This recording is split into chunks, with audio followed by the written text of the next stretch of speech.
Well, I'm not an expert. I'm not an authority. I'm someone who has been a murderer for almost 20 years. Maybe I should have killed 400 or 500 people, then I would have felt better. People say Ted Bundy didn't show any emotion. There must be something in there. I showed emotion. You know what people said? See, you really can get violent and angry. Welcome to the Squonk The Hag, a podcast about murder, mystery, the supernatural, and even a conspiracy or two. Dun, dun, dun. My name is Mo. And I'm Kraken.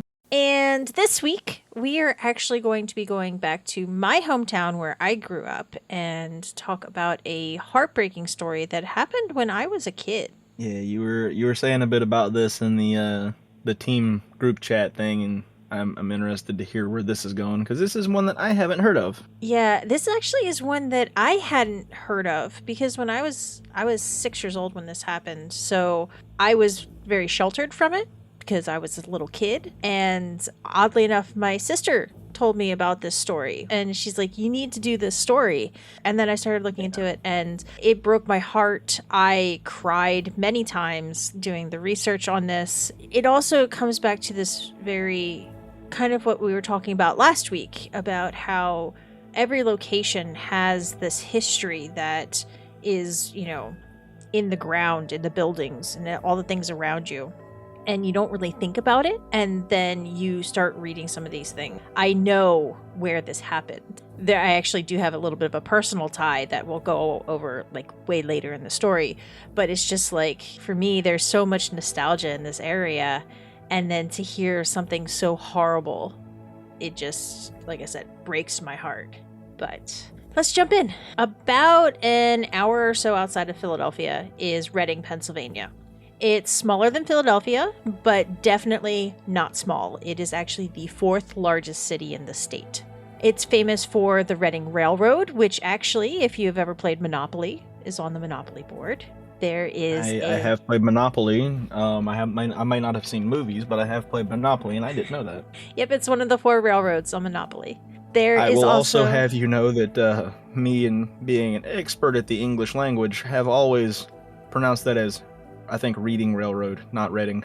Everybody thinks it's reading. It is spelled like you are reading a book, but it is said Reading. The English language is fun. Well, I don't think it's an English language thing. I think it's a cultural, local thing. We're weirdos. Fair enough. I mean, yeah.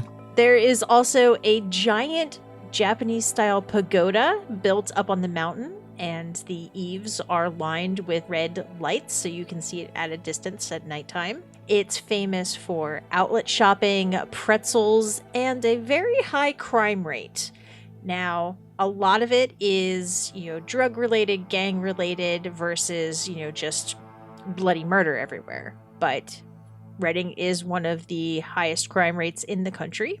And the city is an odd mix of urban life and history. Local sports teams that feed up through the systems of the Philadelphia Flyers and the Phillies, to museums, art centers. I grew up about 15 minutes outside of the city, so I'm a little biased, like I said, by nostalgia and memories. And Just a little bit. I was born in the Reading Hospital, which I've mentioned this before, but that is the same hospital where Taylor Swift was born, among many other people. It is the big hospital in the area. Does you tell people that you and Taylor Swift were like twins or something? I have never told anybody that we are twins. I mean, you tried to convince people that we were switched at birth, even though I am years older than her. I mean, no one knows that unless you tell them, but, fair. But I did grow up outside of the city, in the country. I wasn't in the city. I wasn't living in the city, but I was in the city often, visited the city often. My first real job out of college was in downtown Reading. When I was a kid, the day before school started every year, my dad would take the day off of work, and we would go to the Reading Museum. I would drag him to see this mummy that we had seen 100 times. Every time I went to the museum, I had to go see this mummy. And we would then walk through the garden trails. They have a little creek that kind of goes through, then there were ducks everywhere. So we would sit and we would watch the ducks swimming, bobbing their heads underwater, and then we would always go to the same place for lunch. Like, it was our tradition. From kindergarten through my senior year in high school, every year we would go to the Reading Museum. I also have tons of memories of the Reading Phillies games. First, when I was a little kid growing up with my parents, they would take me, my brother, and my sister. Later, started taking my nieces. Now I go with my husband and our nephews. It's just something about a hot dog and a funnel cake at the stadium that tastes different and tastes so much better. There's just something about it. That stadium and like carnival food, it'd be hitting different. It's true. And not everyone knows this, but the Reading Phillies Stadium has been voted one of the best minor league ballparks. They have a pool in the outfield that you can rent out and have like pool parties, and the kids can swim and watch the game at the same time. They have just amazing engagement and fun activities. They have the crazy hot dog vendor, which is a guy in one of those costumes where it looks like he's riding an ostrich, but it's really his legs instead of the ostrich's legs. You know those costumes? Oh, yeah, those. Yeah. So he dresses up as the crazy hot dog vendor, and he runs out on the field and throws hot dogs into the crowd. Like wrapped, not just loose hot dogs, but like they're wrapped up and you get a free hot dog. I was hoping he was throwing loose hot dogs, but I mean, like, you're sitting there not paying attention to get hit in the face with a hot dog. Even better, you're swimming and suddenly you get smacked in the head with a hot dog. Just like best story ever. It's a story for sure. I was just minding my business, in the pool. Suddenly I got hit in the head with a hot dog by a man in an ostrich costume. Doesn't get any better than that. This is actually a really fun, because I want to try to be happy right now, because it's not going to be happy much longer. But we recently went to a game, and there were these 3 people behind us. It was 2 guys and a girl. They were rooting for the other team, which is weird because minor leagues, you usually don't go, like you're not going to follow a team around. You're not going to do whatever. And we're sitting there, we're going, the game goes, and you overhear them saying stuff and everything. And it turns out that the one guy and the girl had gotten engaged, and his best friend is the guy on the other team. And he got drafted and lives far away now. So this was the closest team that they could get to. And they had a sign, one of those signs that you do with a magic marker and everything like that. And partway through the game, they went down to the gate. They talked to the guy that worked there and made sure it was okay. And as he was running off the field, they held up the sign and asked, "Will you be our best man?" And I was like, that is the cutest thing ever. They started rooting for our team, and we would cheer for the guy on this other team every time he came up to bat. And then there were other people sitting in the area with us that were cheering for him too, but only him, not the other team, just only him. Just him specifically. The other team, not so much. Just this guy. Just that guy.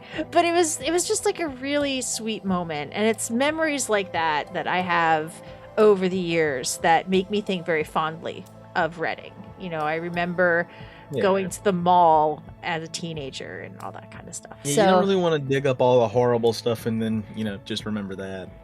Yeah, it's exactly. So I do want to say that even though some horrible things happened, not everything is bad.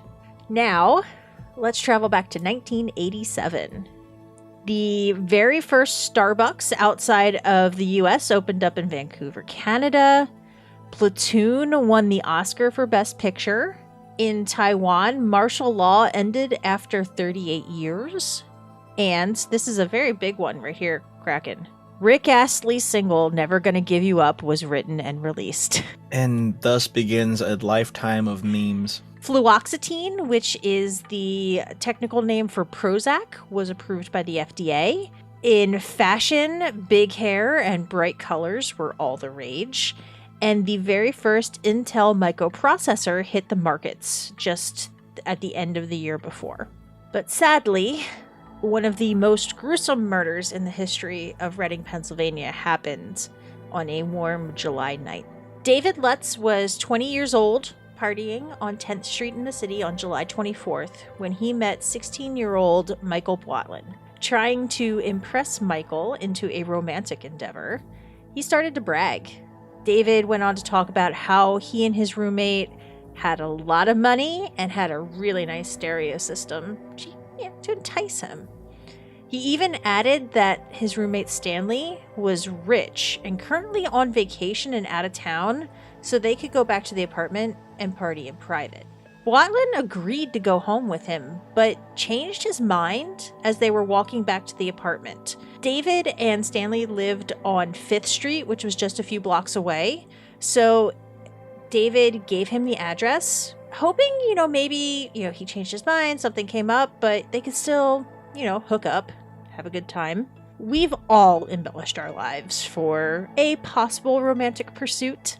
In reality, his roommate was 41-year-old Stanley Detweiler. He worked really hard as the banquet setup person at a local Holiday Inn. He was said to be just kind. Like the type of person that everyone just loved to be around. He was a talented pianist. He would help tune other people's pianos, and he even sat on the board and played the organ at his church. Isn't that like how they all start, though? It's like, yeah, he was the nicest guy in town. Everyone knew him, and he would give you the shirt off his back. And in reality, he's got like 35 bodies in his basement. Well, this one sadly goes the other way. He was really excited, and this leads into why I cried a lot. He was so excited to celebrate his 42nd birthday that was 2 days away on July 27th. No. His brother Norman said that he was so generous and compassionate that at times it would even get him into trouble. One time, he picked up a hitchhiker on the side of the road, and the man pulled a knife and stole his car because he was so kind that he pulled over. Norman put it simply, he was just very kind-hearted. He would do a lot for other people. As David was bragging and trying to get Michael to come home with him, he didn't know that Michael would later that night reunite with his childhood babysitter, 22-year-old John Calvarisi, at a party. Michael was about to start 10th grade. He always looked up to John, who was 6 years older than him. And now this man was able to buy him alcohol, was treating him like an adult. They were talking and hanging out. Calvarisi was a very odd role model for a 10th grader. He was a high school dropout, a drifter. He was also really into motorcycles and playing pool, which might have helped share that bond because, you're a teenager and you think that stuff's really cool, so you kind of talk and everything like that. But yes, and that's exactly how teenagers talk too. Can confirm, 100%. I mean, I wasn't really a normal teenager, so I can't really... What was anyone? Okay, fair. I can definitely say I wasn't a popular teenager, that's for sure. Fair. I mean, same, to be honest, but, So the two were bonding, but they didn't just reminisce and talk about the good old days. As they continued to drink, the two started to plan a robbery. After meeting David and hearing him brag about how much money they had, a really nice stereo system that could be sold, Michael suggested that as a target, and no one would be home. David is out partying, Stanley is out of town. There you go, rich roommate, fancy stereo system, done deal. As the night turned to morning, these two conspirators set out to their target location. Michael kicked in the door to the apartment because they thought it was empty, and instead the noise woke Stanley up because he was unfortunately home, unlike his roommate said he would. And this has already gone bad as most robberies tend to go. Yeah. As he tried to defend against the intruders, the two of them overpowered his slender frame. He was tall and lanky, not exactly a bodybuilder, not exactly a self-defense martial artist. Calvarisi threw him to the ground. In the adrenaline rush, Watland felt that he needed to do something, so he kicked Stanley in the face and helped subdue him. This altercation was taking place in the doorway, so his body was half inside and half in the vestibule of the apartment building as they continued to kick and beat him. He fell unconscious, and then they dragged him inside before shutting the door, and nobody had witnessed this. Obviously, if you saw two guys beating the crap out of some dude, probably someone would intervene. Yeah. It was also You'd probably call for help. Yeah, it was in the middle of the night, so I didn't see the exact time, but I want to say like 1 or 2 o'clock in the morning. I do know it happened well before 3:30 in the morning, but it was very at that late. time there's not going to be many people out, so Yeah, exactly. So from this beating, Detweiler suffered 5 broken ribs in addition to bruising and smaller injuries. As Calvarisi went to the kitchen, Watland started to go through the apartment looking for anything to steal. Money, items, anything. However, unlike David's description of the apartment, it was sparsely furnished and there was very little of value. Watland grabbed a glass bank and a checkbook, but didn't find much else. Meanwhile, Calvarisi had grabbed a 9 to 10 inch knife from the kitchen. Some articles said it was a butcher's knife. Others said it was a serrated bread knife, but all of them said the same thing. It was big. It was a 9 to 10 inch blade.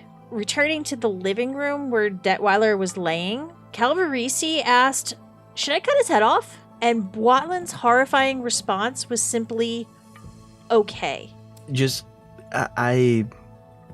okay. Yeah. He later said that he was in shock and he didn't think that Calvarisi was actually going to do it. And this is a quote, "I remember thinking, I don't know this guy, I'm next. People don't understand how traumatized I was." Now, it's, obviously you have no idea because they were the only ones there as to how much of that is true. But he still to this day says that he didn't think he would actually do it. He didn't understand why he would want to do it. And he was just trying to not be next. And I don't know what's worse, if it's a butcher knife or a serrated bread knife. Both are equally bad, but I feel like the serrated knife is going to be a lot worse. Yeah.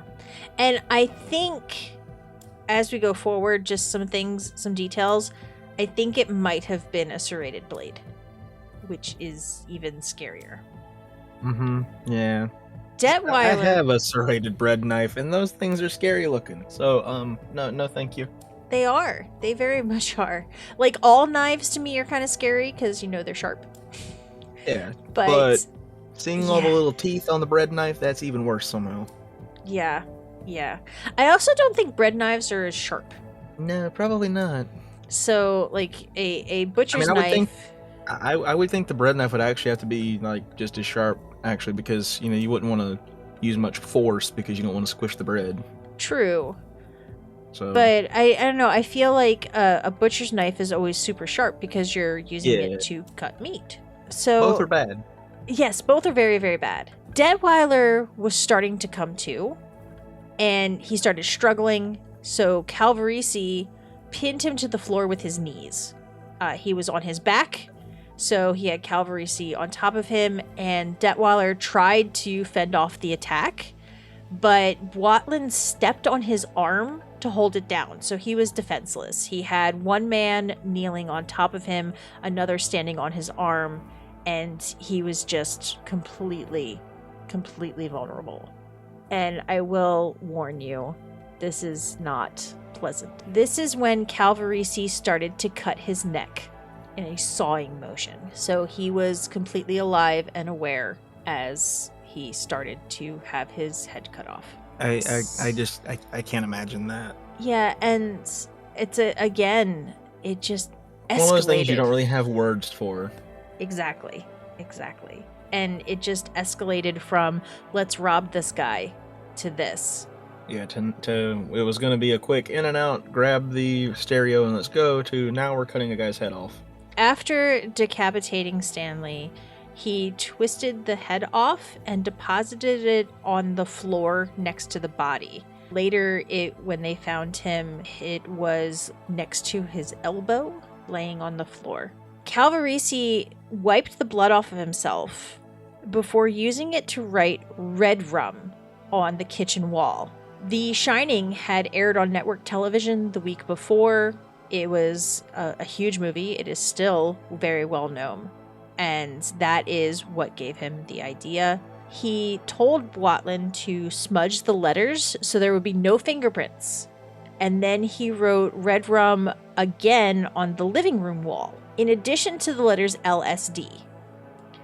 Later, Calvarisi stated that while LSD was his favorite drug, he had only indulged in alcohol that night.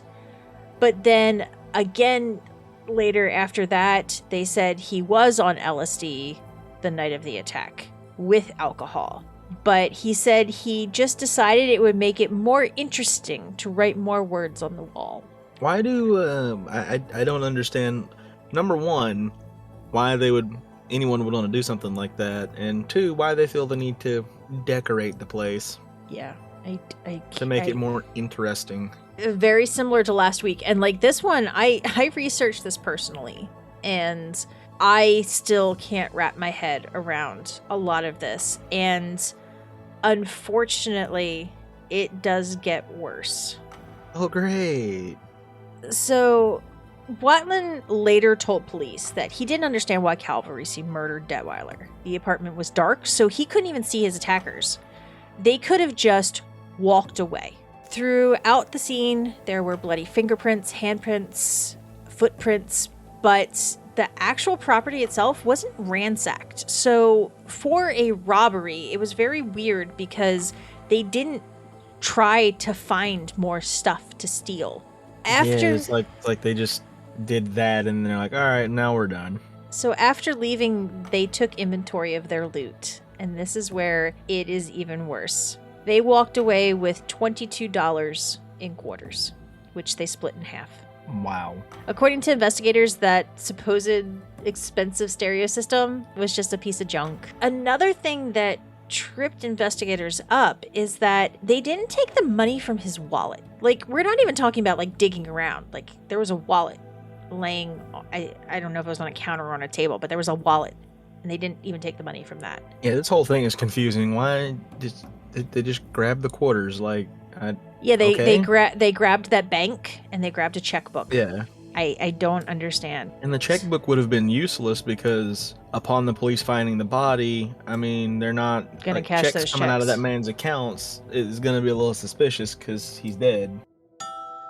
Hey guys, it's Mo here, and I wanted to take just a second to talk to you about Anchor.fm. When Kraken and I decided to start the podcast, we had no idea what we were doing, and we went out there and searched to see what we could find to help us, because you have to not only create the audio and the podcast itself, but you also have to upload it to all the different services, and how do you do that?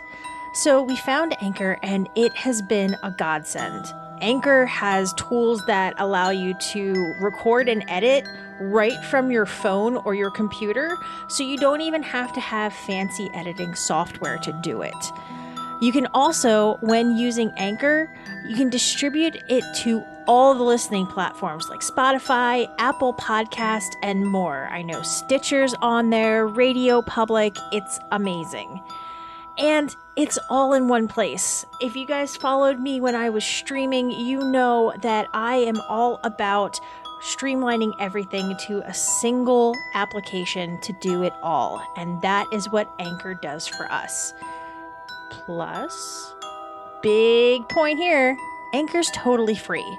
So you can either download the Anchor app from the App Store on your phone, or you can go to anchor.fm to get started. I highly suggest it, and I hope you will enjoy it if you, too, are starting your own podcast. David returned home at 3:30 a.m. This is why I said I know it was before 3:30, but it was late at night, to find his roommate lying on the floor. He immediately called the police. And after being treated for shock at the hospital, he was interviewed at City Hall before being cleared. Police Chief Rodney Steffi was highly involved in the case, along with Berks County District Attorney George Yatrin. When Steffi saw the body for the first time, and this is the police chief, this is somebody who, unfortunately, part of their job is death and murder. All he could think is what kind of a lunatic would do something like this. It's pretty bad whenever the guy who deals with that is just like, that's messed up. Yeah, and like I said, the city is known for gang and drug-related crime and things like that, but it isn't something that they had any kind of experience in something like this. No one ever really gets experience like this until something crazy happens, but it wasn't something that they were ever prepared for or ever thinking could happen. Yeah. So in addition to interviewing David, police interviewed several people that knew the roommates, were friends with them in the building, neighbors and things like that, trying to find anything on the case. They interviewed David a second time, where they found the detail of meeting Michael the night before the murder. But David only remembered his first name. With that clue, the police dug in, and they interviewed other people that were present at the party where they had met, and another person there remembered Michael's last name and address. And then additionally, it turns out, as they were digging, Bwalin bragged about the crime to a friend. Of course. I mean, he's a 16-year-old kid. He doesn't really have a good solid head on his shoulders just yet, because he's young and wild and free, and all of us, I know, yeah. I personally will admit I was young and dumb at one point in time. I'm no longer young. Notice how we're skipping that other part in there. That's not coming from me, though. I said nothing. Self-deprecating humor is one of the ways that I deal with horrible tragedies. I mean, I think most people do, to be honest. You just gotta, laugh your way through it, so to speak. Grin and bear it. The first arrest was made just 4 days after the crime. So we are talking swift justice here, as they detained Bwalin at home in the presence of his mother and his stepfather. He was arraigned on charges of criminal homicide, murder, voluntary manslaughter, burglary, aggravated assault, robbery, and 6 counts of criminal conspiracy. A warrant was issued for Calvarisi's arrest because Bwalin gave up his partner. Due to the brutality and the horror of the crime, the 16-year-old was arraigned and tried as an adult. The day after... Yeah, I mean, it wasn't just your average robbery gone wrong. It went really bad. Yeah, it did. It went about as bad as it possibly could have gone. Yeah. The next day, police received a tip that led to the arrest of Calvarisi. He was seen in the area. They went and they found him. Apparently, while he was running, he was hiding in a bush. They got him. He gave up without a fight. Once they got to him, he was like, all right, you got me. He was also charged with criminal homicide, murder, voluntary manslaughter, burglary, aggravated assault, robbery, and the 6 counts of criminal conspiracy. During his trial, Calvarisi showed absolutely no emotion as he testified and described everything that happened. He pled guilty but mentally ill to first-degree murder, stating, "There was something wrong because you just don't go around cutting people's heads off for nothing." Gee, you don't say. What's a lot disturbing is that he, obviously during the trial, described what happened and he had no emotion. But he was later interviewed in prison and again recounted everything with no emotion. Yeah, that's even worse.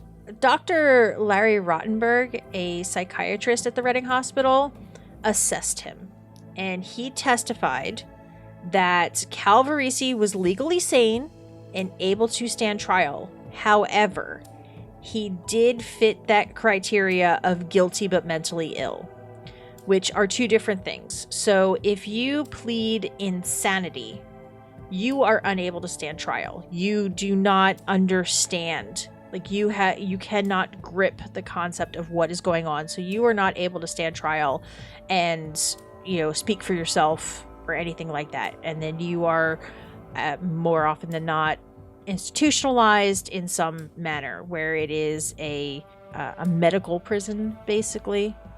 You're going to be under guard, but you are going to get the psychiatric help that you require. Guilty but mentally ill, you are sane. You do understand what you did and why it is bad.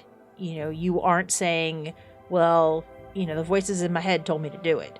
You are guilty, but you are not 100%, I don't want to say responsible, but there is an aspect of your mental health that skewed what you had done. There's something that's not connecting up there that's making you do these things. Right. So even though you shouldn't. Calvarisi was an epileptic who was probably taking the wrong medication. And he mixed it with antidepressants, alcohol, and drugs. Yeah, that's not a good combination. Yes. That'll do it. So that is where, because if he was high out of his mind accidentally, like, yes, he only drank that evening, but you combine it with all of these medications, and you are not supposed to drink on antidepressants, I'm going to tell you that much. It led to him doing things he did not intend. Additionally, in his past, he had attempted suicide multiple times, and he had documented psychotic episodes. So, in addition to the drugs, the alcohol, the medications, he could have had a psychotic episode at the time, too. One of those psychotic episodes, this kind of sounded a little... I had to put it in here because it's just weird. During one or multiple of those psychotic episodes, he wrote threatening letters to the United States President Ronald Reagan. Oh, okay. I feel like that's also something you probably shouldn't do. That's how you get put on lists. Yeah, that's how you get those black SUVs coming to visit you at random hours of the night. Just make them some tea, it's fine. Yeah, it'll be fine. Just don't worry about it. Both of them were tried separately. Watlin actually did testify at Calvarisi's trial, and both of them were convicted and given life sentences for the crime. Now, this is where, remember at the beginning I said there was a small personal tie to the case? Yes. After the investigation wrapped up, the crime scene was cleared, cleaned, all of that stuff. My grandfather and two of my uncles worked in the construction business for years. Actually, all three of my uncles worked in the construction, but only two worked on this job. But they were the crew that went to Stanley's apartment and replaced the floors and the walls.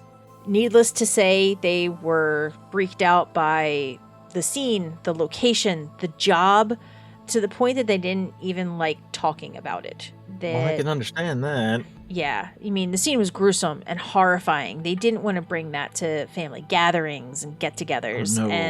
No, not at all.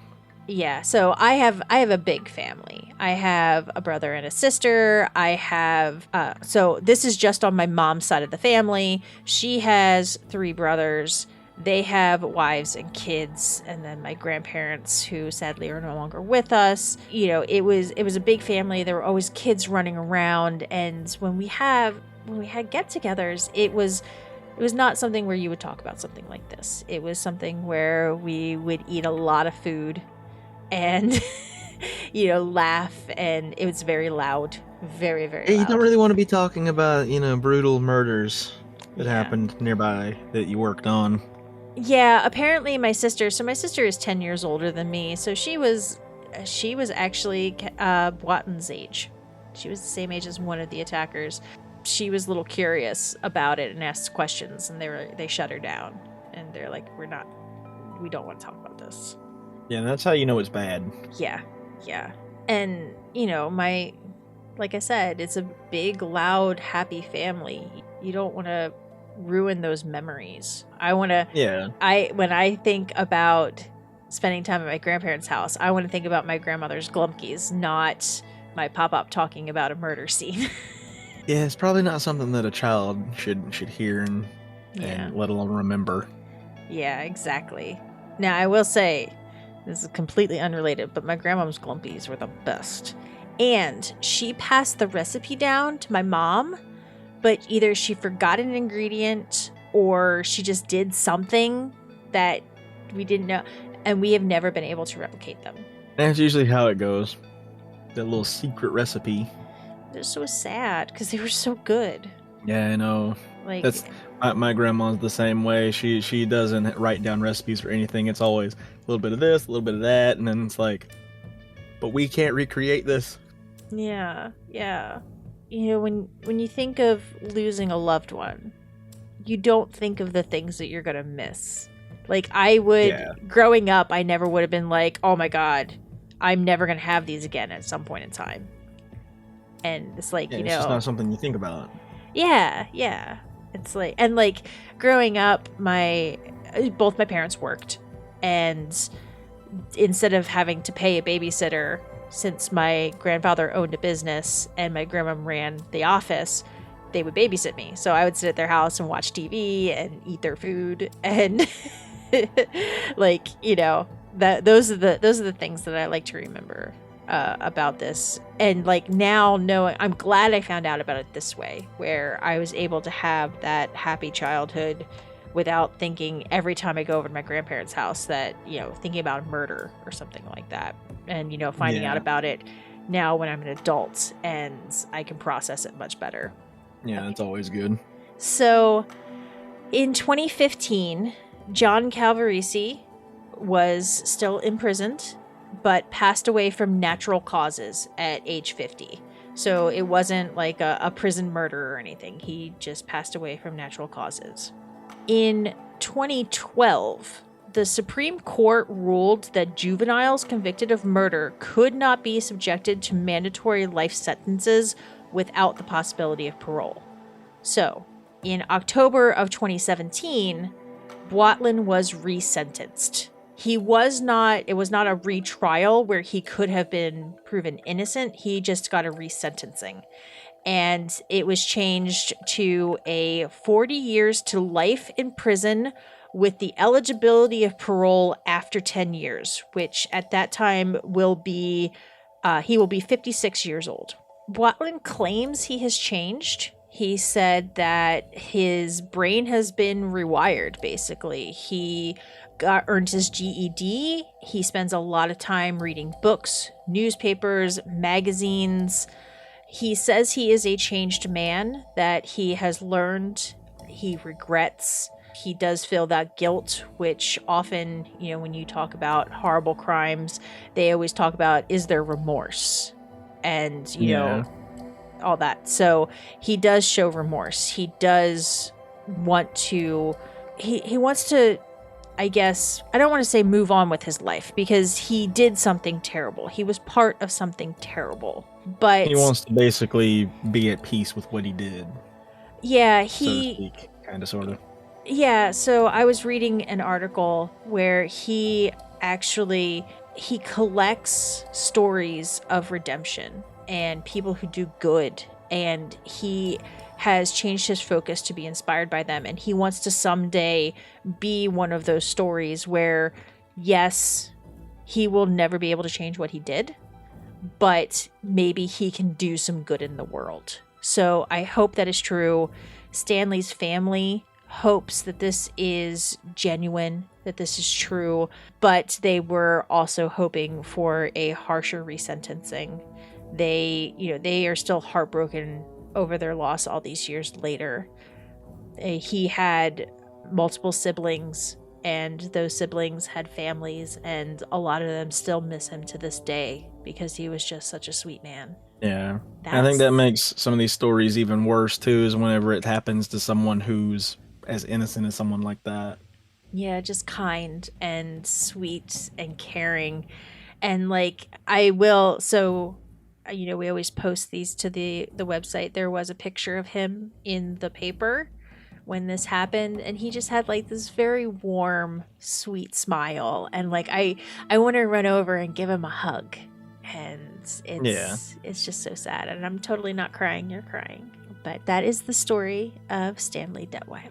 That was very interesting. That's another one I haven't heard of. And Yeah, I Yeah. actually find these local cases very interesting because it's something that it happens very close to you and you hear so many details, and I found so much information about this crime because the Reading paper covered it, and like we actually probably got that issue of the paper at home growing up. And you have all these connections. I know coming up here in a couple weeks we are going to be covering a case that one of our friends, Wisty, has actually told me about that happened in her hometown.